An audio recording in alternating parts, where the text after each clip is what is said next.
Did you know not all brown bears are the same? Though they may look alike, there are several subspecies with unique traits. Among them stand two titans, the Grizzly and the Kodiak. They're among the largest and most powerful animals walking the earth today. What if I told you that in North America there are two beasts that should never cross paths, yet are destined to be compared? One grew up in isolation, feasting on salmon without interruption. The other fights every day just to survive. One is gigantic, the other unpredictable. And what separates them is much more than the sea.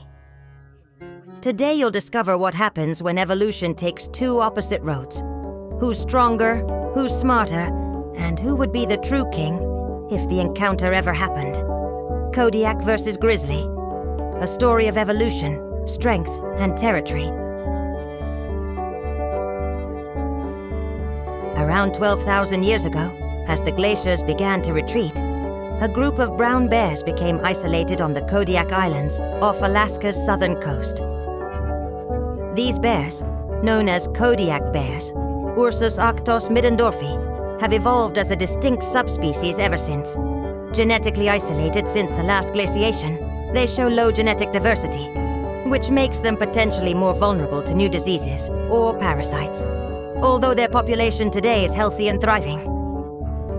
Their coastal habitat offers abundance. 5 species of Pacific salmon, shellfish, seaweeds, rich vegetation, and even invertebrates along the beaches. With no natural predators and a stable ecosystem, Kodiak bears developed massive bodies and calm, food-rich routines.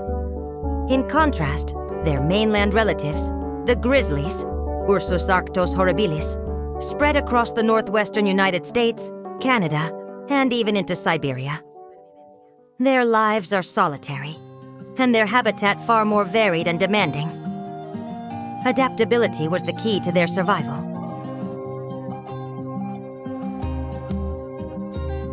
The Kodiak bear is, without question, the largest of all brown bears. Adult males average between 300 and 312 kilograms, but some have reached 680 kilograms, and an extreme case in captivity surpassed 960 kilograms.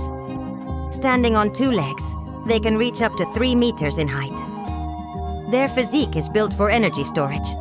Before hibernation, they gain up to 50% of their body weight in fat.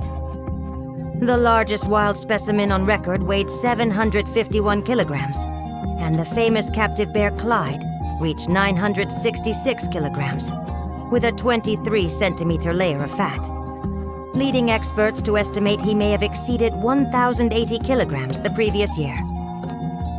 The grizzly, more compact, weighs between 200 and 360 kilograms, although some in Alaska can reach 550 and even 680 kilograms. Its strength concentrates in a muscular hump over the shoulders, ideal for digging and bearing weight. Powerful hind legs let it run up to 55 kilometers per hour and walk upright for short distances. Long, robust claws set it apart from other subspecies.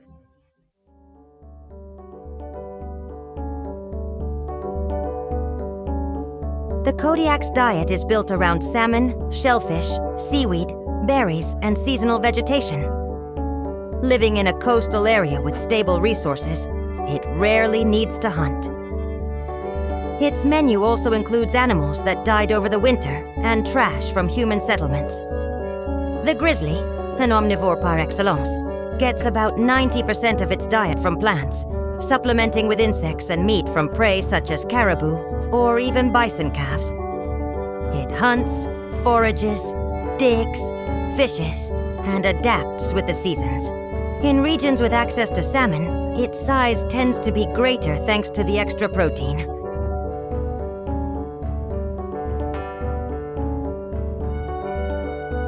If they faced off, the Kodiak would have the edge in weight and raw power.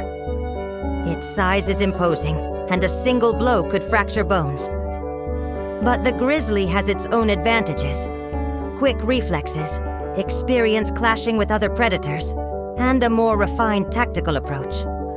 It combines strength with agility and reaction speed. A clash between them wouldn't be just physical. It would also be mental and situational.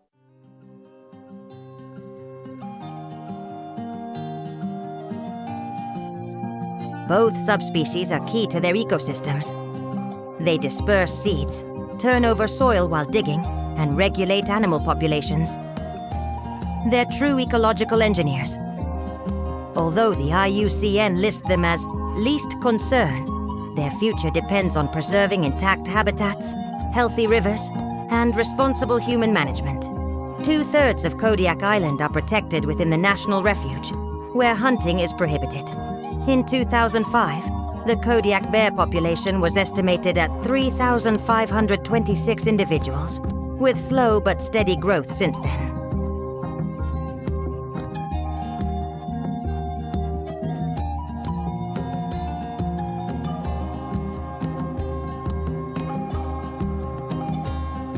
The Kodiak's coat reflects its environment. Shades of gold, light brown, and wheat. Its dense fur resists coastal damp and cold. Cubs often show a white collar ring during their first years. The grizzly shows great variability. Light brown, dark, black, and even blonde. The silver tips along its back gave it its name. The muscular hump on its shoulders is visually accentuated by denser, longer fur.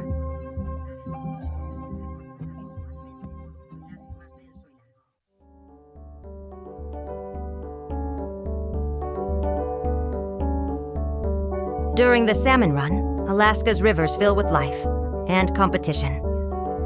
The Kodiak claims the prime pools, while females and youngsters wait their turn along the edges. This social structure avoids conflict and maximizes feeding. The grizzly also takes advantage of salmon where it can, but its versatile diet allows it to survive without depending on the run. While the Kodiak waits patiently in the river, the grizzly roams, hunts, and adapts its menu to whatever's available.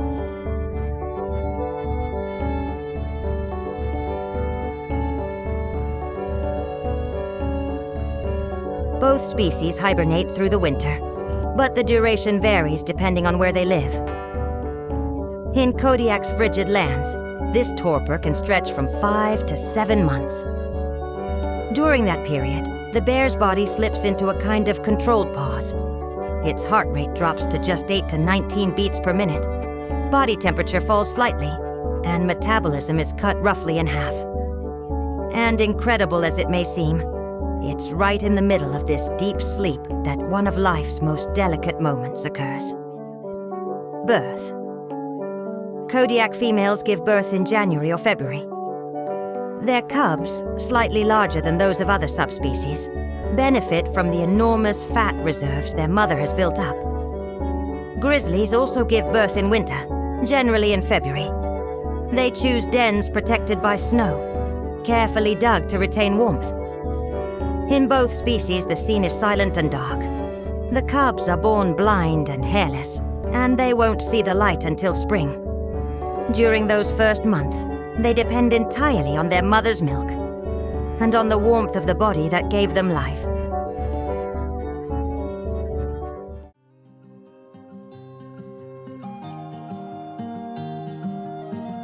In Kodiak, strict regulation, controlled tourism, and low human density have fostered a stable coexistence. By contrast, the grizzly faces growing conflicts. Agriculture, urbanization, and recreation encroach on its territory. Electric fencing, deterrent drones, and public education campaigns are used to minimize encounters. Some grizzlies have become problem bears by associating humans with food. Aversive conditioning rarely works once that association is established. Many end up relocated or euthanized. Historically, since 1784, around 180 deaths from brown bear attacks have been recorded in North America. It's estimated that 70% of fatal attacks are caused by females with cubs who are surprised at close range. Despite their strength, grizzlies usually avoid people, and in Yellowstone, fewer than 1% of casual human encounters result in attacks.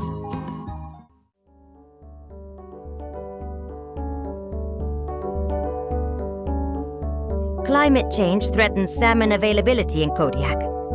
Warmer waters and altered currents are reducing their main food source. Some bears are already shifting to a berry-based diet. For the grizzly, the primary threat is habitat fragmentation. Wildlife corridors between parks and reserves are key to maintaining genetic diversity and population movement. In the Cabinet Yaak region, for example, 10 grizzlies died from human-related causes in just 5 years. The grizzly's range has shrunk by more than 50% since the 19th century.